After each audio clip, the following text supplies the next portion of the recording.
Carolina pergunta: acabei de chegar em casa. Quando começou as histórias sobre lendas e causos? Renato tá falando do canal, né, de Marisson? Do canal Lendas e Causos. Deve ser isso. Vamos lá. Em 2012. Deixa eu explicar, mas deixa eu fazer uma ressalva. Quando a gente vai fazer qualquer pesquisa aqui em Recife sobre temática de assombração, tudo relacionado a isso, o canal de Marisson é sempre um dos primeiros que aparece. Então tem muita relevância para nós aqui, é uma referência. Tanto é que quando a gente foi buscar o ano passado alguém que trabalhasse nessa linha, a gente foi direto em Marisson. Então, o que despertou essa vontade de criar o canal? Como está sendo? Próximos projetos? Bom, vamos lá. O canal ele surge em 2012, né? 2011, 2012, nesse período aí. Então, esse canal ele surgiu. Eu trabalhava no banco na época. Eu era gerente do Santander, do Banco Santander. E aí eu tava justamente num período de parar de fumar. Aí o que é que acontece? Tá naquela luta de parar de fumar e tal. Aí eu tava me afastando de bares e dia de sexta-feira para não tomar bebida alcoólica e não remeter a questão do cigarro.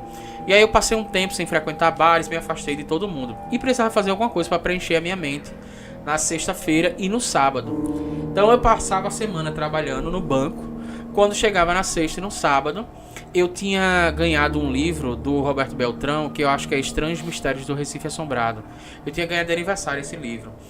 E quando eu ganhei esse livro, aí eu conheci o site do Recife Assombrado e comentei com um amigo. O amigo falou: olha, aconteceu isso comigo. Ele falou sobre uma história que eu não vou lembrar mais agora, mas é uma história que é sobre uma casa que ele viveu, que era mal assombrada e tal. Aí a gente mandou essa história para o e-mail do Recife Assombrado. Eles não responderam, né? Não sei se responderam depois, mas naquele período eles não responderam e tal. E aí eu fiquei pensando um pouco sobre isso. Eu falei, caramba, tem muita história de assombração aqui. Aí comecei a fazer minha própria pesquisa, certo? Então nesse período de 2011 e 2012 surge um blog que ainda tá no ar. Eu deixo ele no ar por uma questão minha, assim, uma recordação e tal. Mas eu não escrevo mais dele, assim. É muito raro. Mas esse blog chama-se Fantasmas de Recife. E aí eu quis justamente fazer essas pesquisas. A ideia não era necessariamente trabalhar com lendas, mas era trabalhar de forma mais abrangente, tentando saber casas mal assombradas e tal.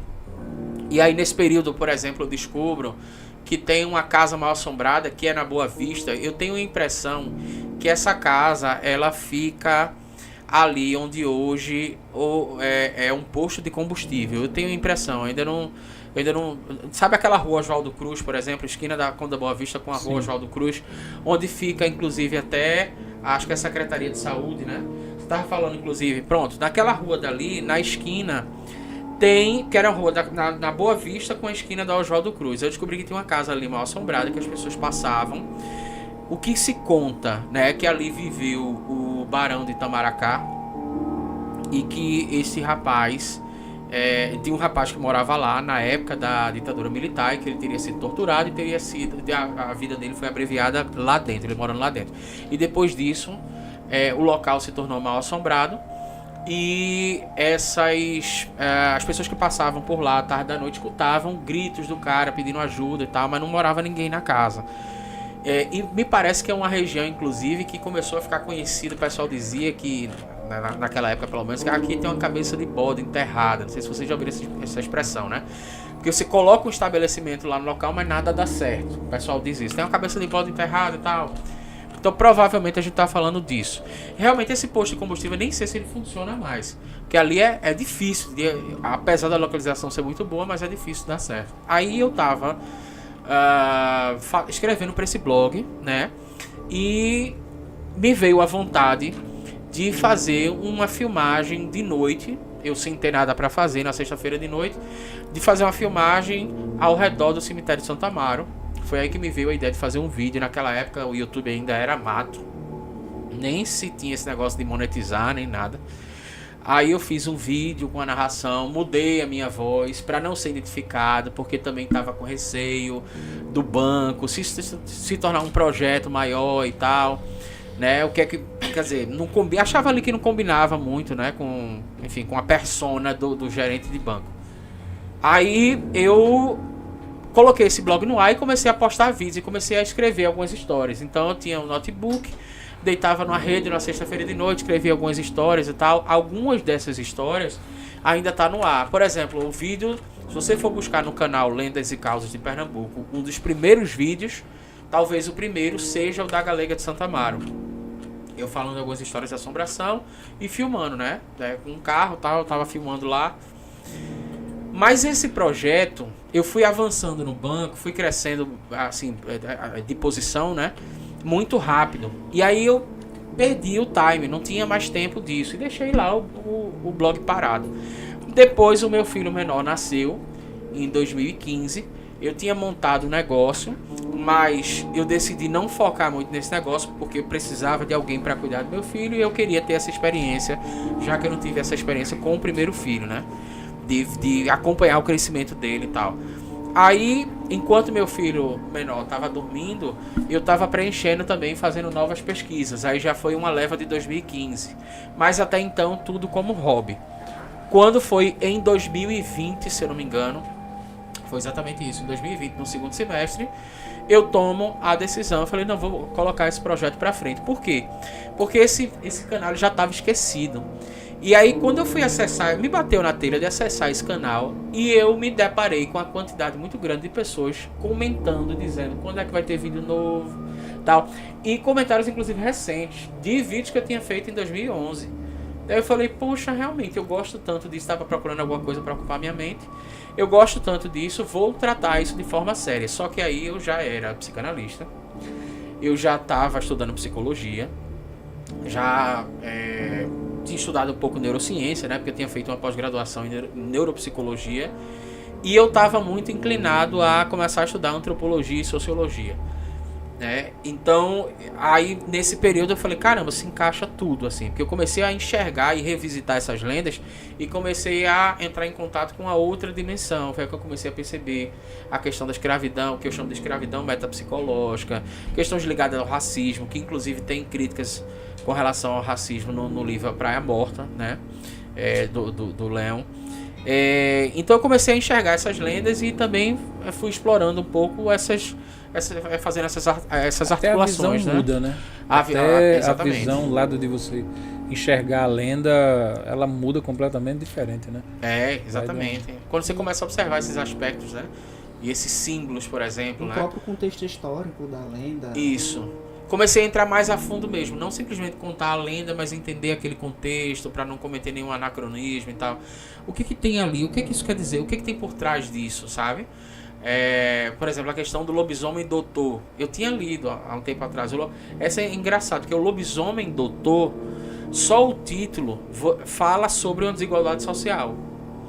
Porque na época do lobisomem doutor, a gente não estava mais no Brasil colonial, já tinha acontecido a abolição da escravatura, mas este lobisomem, que era um rapaz do Poço da Panela, que morava no Poço da Panela, que tinha uma doença misteriosa e que as pessoas diziam que ele era um lobisomem, ele foi chamado de lobisomem doutor porque ele tinha graduação.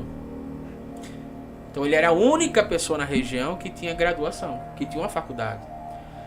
Tá? Isso está falando sobre desigualdade social, sabe? Está falando. E a menina que ele atacou, que ficou conhecida como Josefina Minha Fé, né? Porque na hora ela gritou,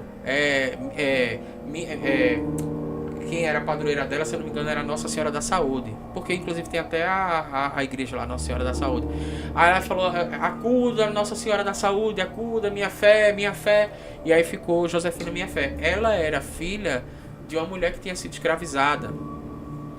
E aí é um negócio interessante, porque você tem pessoas que foram escravizadas, que eram negras, que tinham muito contato com religiões de matriz africanas, mas ela tinha aversão a qualquer tipo de manifestação religiosa de matriz africana.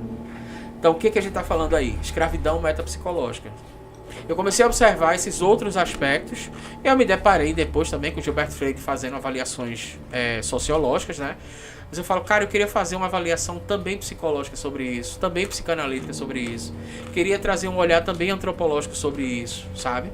E, assim, a gente pode considerar que Gilberto Freire fez ali uma sociologia com antropologia, porque ele teve contato também com Franz Boas e tal. Se eu não me engano, ele teve contato com ele nos Estados Unidos. Mas eu quis trazer essa perspectiva não simplesmente para contar as histórias, mas me veio uma vontade de entender como é que o nosso povo se relaciona com essas lendas. Como é que essas crenças elas se constroem? O que isso muda, por exemplo, de comportamento? Que a gente tem a perna cabeluda que moldou o comportamento de uma geração, né? E que molda o comportamento de crianças, mas também de adultos. Porque o que eu acho fantástico da perna cabeluda é uma questão do Papa Figo. Você tem uma questão, digamos assim, pedagógica para manter as crianças em casa, livrar elas do perigo e tal. Mas uma coisa é você ter crianças que têm o seu comportamento modelado por causa dessa lenda. Outra coisa é você ter adultos que não saem de casa com medo de uma perna cabeluda. Biologicamente não faz o menor sentido você acreditar na perna cabeluda, mas as pessoas afirmarem veementemente que já viram aquilo, estarem sugestionadas. Então eu me abstraio de qualquer tipo de julgamento. Até tem gente que lá no canal chega a perguntar o seguinte: isso é mentira? Eu acho engraçado quando eu vejo lá no canal alguém perguntando assim, eu conto uma história e o cara fala assim, mas essa história é verdade mesmo? Mostra a filmagem. Cadê a filmagem? A filmagem é o que pouco importa pra mim. O que eu quero entender é como as pessoas se relacionam com isso.